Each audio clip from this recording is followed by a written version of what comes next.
আপনার বয়স যদি 50-এর বেশি হয়ে থাকে আজকের ভিডিওটি আপনার জন্য।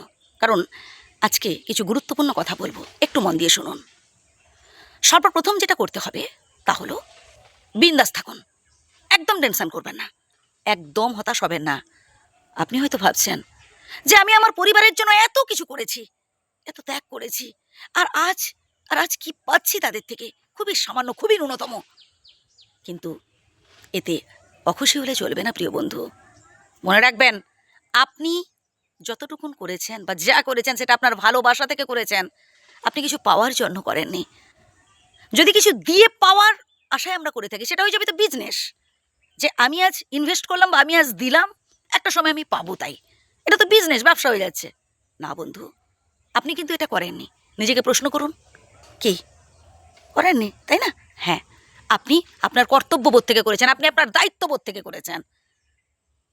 এতেই বিন্দাস থাকুন না, বরং বিধাতার কাছে প্রার্থনা করুন যে এই সামর্থ্যটুকু যে আপনি পেয়েছেন, এই যে সামর্থ্য আপনাকে দিয়েছেন অপরের জন্য করার, এতেই আপনি খুব খুশি। অপরের জন্য তো পেরেছেন আপনি এত কিছু করতে, ব্যাস এতেই খুশি থাকুন। মাঝে মধ্যে সময় সুযোগ পেলে একটু বাড়ির বাইরে ঘুরে আসুন। আপনার বয়সে বন্ধু বান্ধবদের সাথে একটু বেশি মিশবার চেষ্টা করুন। তাহলে বুঝতে পারবেন, আপনি যে ছোটো ছোটো সমস্যাগুলোর কথা বলছেন না, যে কষ্টে ভুগছেন, যে দুঃখ পাচ্ছেন, আপনার থেকেও বেশি কষ্টে রয়েছেন তারা। আমি অনেক বৃদ্ধ বাবা মাকে দেখেছি না ভিক্ষে করে খেতে। হ্যাঁ বন্ধু, 70-80 বছর বয়সে ওনা ভিক্ষে করে খাচ্ছে। আমি অনেক ভিডিওতে দিয়েছি, দেখবেন। কত কঠিন জীবন তাদের, ছেলে মেয়ে আছে তা সত্ত্বেও। আর সত্যি ওইসব ছেলে মেয়েকেও, মানে কি বলবো, একটা সময়ে আসলে ওইসব ছেলেমেয়েরা ভাবে না যে আমরাও তো বৃদ্ধ বাবা মা হব, তখন আমাদের পরিস্থিতি কী হবে। বা দেশের সব নিয়ে আমি অন্যদিন একটা ভিডিও করব। কিন্তু আমি যেটা বলতে চাইছি, যে আপনার বয়সে বন্ধুবান্ধবদের সাথে একটু বেশি মিশবার চেষ্টা করুন। পারলে তাদের সমস্যাগুলো সমাধানের চেষ্টা করুন।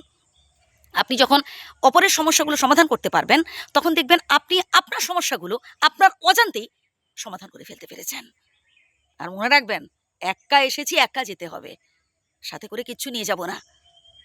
থেকে যাবে আমাদের কর্ম, এই কর্মই আমাদের অমর করে রাখবে। বাদ দেন না, একাই তো যাব, একা এসেছি। ভবিষ্যৎ নিয়ে বেশি ভাববেন না। হ্যাঁ, আপনি হয়তো ভাবতে পারেন আমি সংসার করিনি, বিয়ে থা করিনি, আমার কি হবে, আমার এত বয়স হয়ে গেছে। বন্ধু, ভবিষ্যৎ নিয়ে বেশি ভাববেন না।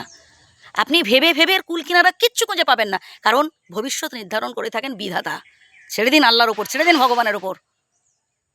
বর্তমানটাকে এনজয় করুন। বর্তমানে নিজেকে কতটা হ্যাপি রাখতে পারছেন, বর্তমানে কতটা আপনি সৎ থাকতে পারছেন, বর্তমানে আপনি কতটা অপরের জন্য কি করতে পারছেন, আপনার পরিবারের জন্য কি করতে পারছেন, এটা নিয়ে ভাবুন। বন্ধু, একটা কথা বলে শুনুন, আশেপাশে 10-20 জন মানুষ থাকবে যারা আপনার সমালোচনা করবে। সে আপনি হাজার ভালো মানুষ হলেও আপনাকে পছন্দ করবে না।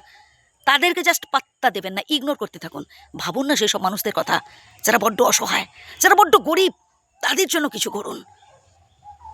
চার দেওয়াল থেকে বাইরে বেরিয়ে আসতে হবে। হাজার হাজার মানুষ রয়েছে বন্ধু, তাদের জন্য একটু ভালোবাসা দিন, দেখবেন অফুরন্ত ভালোবাসা পাবেন তাদের থেকে।